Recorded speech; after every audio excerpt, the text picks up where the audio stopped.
Good morning, dear friends. Welcome to our channel English Ways. Today we are going to discuss a few points. మనము ఈరోజు కొన్ని day to day conversation మనం ప్రతిరోజు ప్రతిరోజు వాడుక భాషలో ఉపయోగించేటువంటి కొన్ని పదాల గురించి, కొన్ని ఫ్రేజెస్ గురించి, సెంటెన్సెస్ గురించి మనం ఇప్పుడు తెలుసుకుందాం.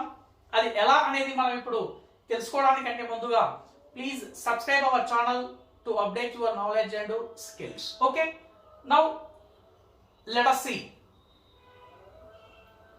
Relax గా అనిపిస్తుంది, రిలాక్స్ గా అనిపిస్తుంది. ఇక్కడ రిలాక్స్ గా అనిపిస్తుంది, అనిపించడం అనేది మనం జనరల్ గా ఎలా చెప్తున్నాము? ఫీల్. ఎలా చెప్తున్నాము? ఫీల్. తర్వాత మనకు relax, feel relaxed, feel relaxed, I mean relax గా అనిపిస్తుంది. తర్వాత అలసట చెందుట, అలసట చెందుట. ఇక్కడ మనకు అలసటను మనం జనరల్ గా ఏమంటాము? Tired. Feel tired, feel tired, అలసట చెందుట. అసూయగా అనిపిస్తుంది అంటే జనరల్ గా మనము కొద్దిమంది వ్యక్తులను చూసినప్పుడు అసూయగా ఫీల్ అవుతూ ఉంటారు. దాన్ని ఏమంటామంటే feel jealous. Feel feel jealous,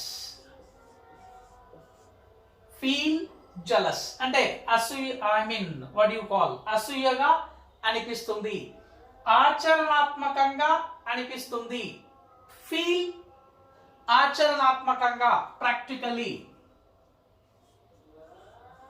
feel practically, feel practically, ఆచరణాత్మకంగా అనిపిస్తుంది. ఇక్కడ మనకు దిక్కుమాలిన పని, దిక్కుమాలిన పని, దాన్ని మనం ఏమంటున్నామంటే shameful,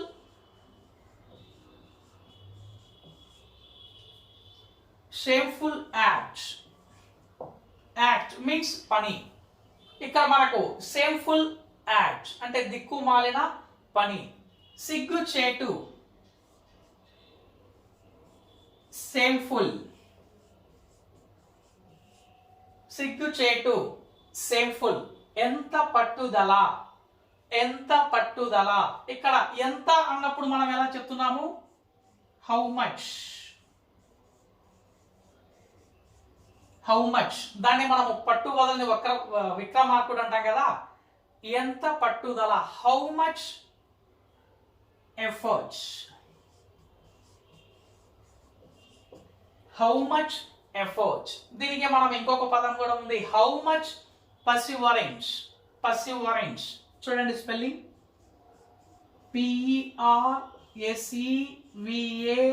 PERSEVARANCE, perseverance. Perseverance means like having patience to achieve something.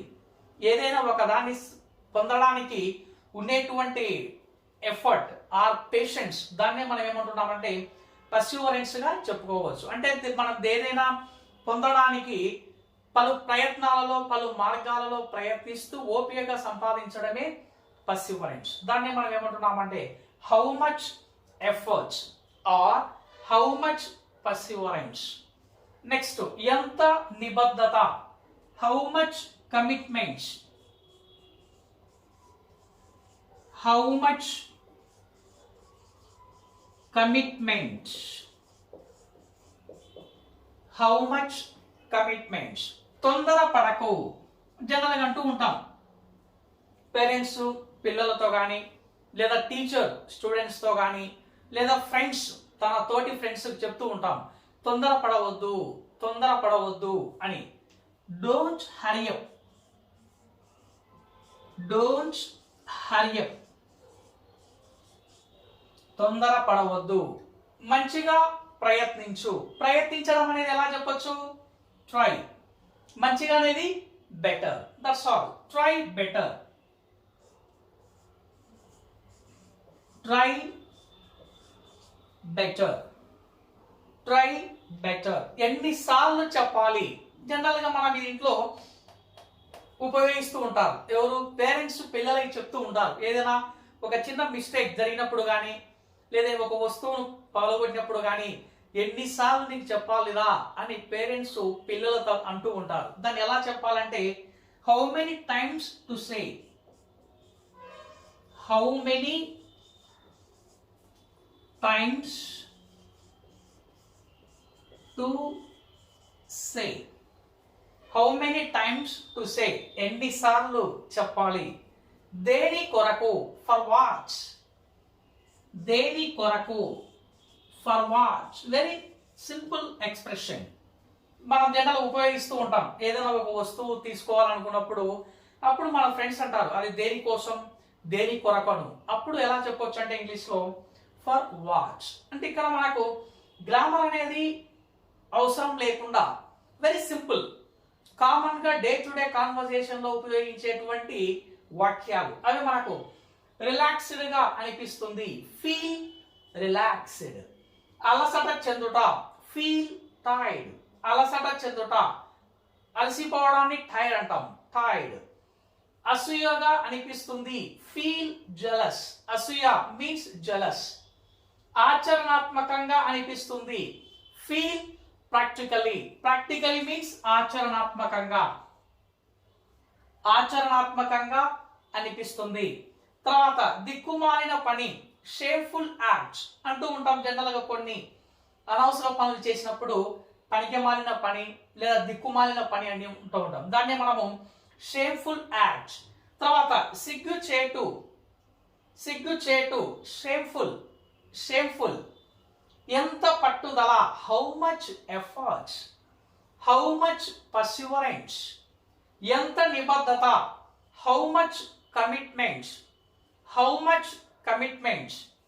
తొందరపడకు, డోంట్ హరీ అప్. అంటే తొందరపడకు, మంచిగా ప్రయత్నించు, ట్రై బెటర్. ఎన్నిసార్లు చెప్పాలి, how many times to say, to say చెప్పాలి. దేని కొరకు, ఫర్ వాచ్. ఓకే, ఈ విధంగా.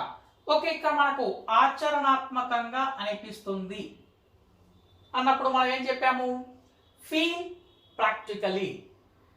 మీకు ఇక్కడ దీని మీద మీకు జనరల్ ఎక్సర్సైజ్ పాయింట్ ఆఫ్ వ్యూలో ఇక్కడ మీకు ఒక ఎగ్జాంపుల్ ఇస్తాను. ఆచరణాత్మకంగా ఆలోచించండి, ఆచరణాత్మకంగా ఆలోచించండి. దీన్ని మీరు కామెంట్ బాక్స్ లో ఎలా మీరు ఇంగ్లీష్ లో రాస్తారో కామెంట్ బాక్స్ లో పంపండి. దాన్ని మీకు మళ్ళా మీకు reply whether it is right or wrong I tell you later. Okay, తర్వాత మనకు ఎన్నిసార్లు చెప్పాలి అన్నదానికి ఎన్నిసార్లు అడగాలి. చెప్పుట, అడుగుట. అడుగుటని ఏమంటాం మనం జనరల్ గా ఆస్క్. ఎన్నిసార్లు అడగాలి. దీన్ని కూడా మీరు ఆచరణాత్మకంగా ఆలోచించండి, ఎన్నిసార్లు అడగాలి. ఈ రెండు కూడా మీకు హోంవర్క్. మీరు కామెంట్ బాక్స్ లో మీ యొక్క ఒపీనియన్ పంపండి. దాన్ని మళ్ళా మీకు whether that is right or wrong, తప్పో రైట్ అనేది మళ్ళీ మీకు నేను చెప్తాను. Okay friends, let us see the next